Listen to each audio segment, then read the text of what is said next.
Hi, thanks for stopping by. This is November 9th, 2025.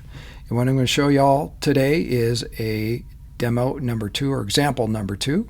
And example number 2 here on November 9th is looking at a live landing page. This live landing page has all the NFL data on it. I'm not going to get into how we load it on there yet. Let's just stick in the sequence of the week. And this week would be week 11.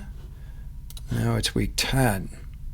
And so here we are here in week 10. And we have one game left here for today. It's the 205 game. If you go to game details, you'll see that the game data is right there.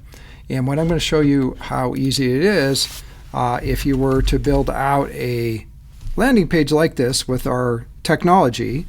Someone like Zach was shared the page, and someone like Zach could come by and put in his email address like this, click one button and get a calendar invite. Now, how would you all know that? Well, in particular, here's Zach's email here, and this is Zach's email box over yonder. So there it is on Google. This is Zach at techvader.com. So the calendar invite just came in. He's going to say yes to that. And what's going to happen on the back end, we collect this data. So the cool part is if we go to view events, we go to the upcoming events here in the NFL game schedule. I go to the 9th, we drill into the bucket itself. This is for the Seahawks. Here's a Seahawks game here. And you'll see in the data engine here where we display data using our APIs, there is one person here that has accepted. Now, taking on this persona of data collection, what I'm going to show y'all is I'm going to move this widget here around on Zach's calendar. He's going to go from yes to maybe. You'll see that the data here is still saying accepted. I'm going to refresh the data, and essentially we're collecting calendar receipts across the net. You see here that in live data, I've just showed y'all a tentative from Zach. And then I'm going to go to no here and refresh the data here. And the data is going to be collected. And from tentative, you'll see a no response, a decline show up. So this is showing our tech stack that has the ability to not only send calendar invites off of pages like this, which we just sent one to Zach. I just showed you all how we can change the data, meaning the data collection coming back from Zach is being collected here, so we know his intent. And then what I'm going to walk you through is changing this calendar invite downstream. And when I change the calendar invite information here in this dashboard, essentially, you'll see it flow to Zach downstream. So how do y'all think I do that? Well, our technology is built on the ability to, if I reposition these screens, this is Mandy here, and this is so this is Mandy's calendar client here, excuse me. It is the 9th, and you'll see that this is Mandy's Calendar Snack demo page. So Mandy's the organizer for this data set for the NFL. She had a custom NFL season game page built, which is right here. How we built it is right here, how it's all built on AWS using all kinds of cool tech. I'm not going to get into that. But the game schedule was here. I showed you how Zach got a calendar invite, and it showed up on his page over here on his Google Calendar. So I'm going to use the calendar client for Mandy, and for this particular game here, it was in week 10. I showed you all the game details here. It is for the 205 game. I'm going to go to here, and you're going to see how I can manipulate this data using our tech stack. So essentially what Mandy did was Mandy used our technology to very quickly change data by, if I get to the correct slide here, I'll show you all here.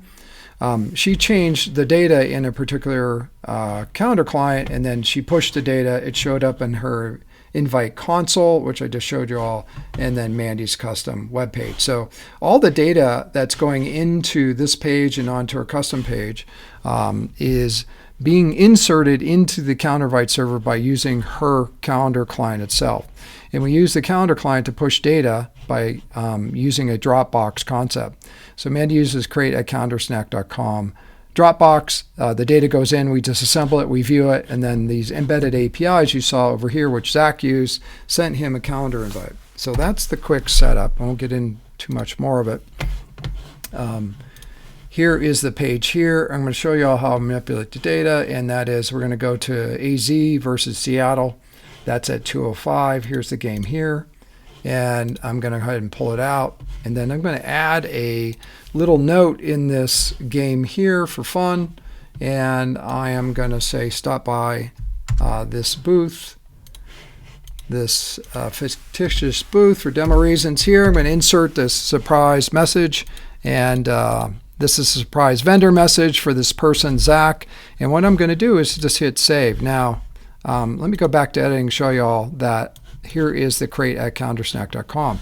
That was the original one. That's how the data got onto this page and how the data got into Mandy's console. So I'm going to hit send again, and we're going to save that data, and then that data is going to flow back and change everything to include somebody like Zach downstream. So here's what's going to go on. It's going to hit the API gateway, and Zach's going to get an updated calendar invite invitation, which just showed up there, and it will show up in all the pages as well. So let me go back to his page. Excuse me here for the I did not find. Let's just go to this one here. Refresh, and you'll see that the data here for the 10th, the week of the 10th, excuse me, not the week of the 10th, the week 10, which leads us to game day here. Let's go to game details, and you'll see that this event information was added to this page, and you'll see that anybody downstream, someone like Zach, who subscribed to this page by putting his email in, getting the invite, gets the updated calendar invitation there. So that updated calendar invite invitation now is downstream in Zach's calendar, which is really cool. Now, the other thing that happens in the calendar invite server console down upstream, we go here to the 9th. Well, I'm going to show you that that data is in here too. The point being is that this data is manipulated by using Mandy, the organizer's calendar client. So all that data, which we see in the calendar invite server pipeline, is manipulated from the organizer's calendar client. So the organizer uses, he or she uses their calendar client to pump data into it. And essentially what happens way back here in the demo engine is when anyone uses us and sends us create@calendarsnack.com, we send them back a calendar snack. We notify them it's ready. That's how they interface with this amorphous surface of APIs. These surface APIs build out all kinds of cool things. This is just a demo called Calendar Snack, but the important part is that the calendar client becomes the CRUD engine. So that makes it really cool for a service provider to use our tech stack because they can bolt it together very quickly using our APIs. All our APIs come fully documented in GitHub. And then for y'all that want to go out and build cool, possibly community calendars or use these calendar invites to embed in something like MailChimp. It can be done like this. You basically go in, you copy the code, you put it into a MailChimp button, you send out your calendar, you send out your MailChimp campaign, the calendar invite's embedded in here, someone clicks, they get the calendar invite itself, and then we collect the calendar invite data. That's the end of the demo, a bit long as usual, but thanks for stopping by on Sunday.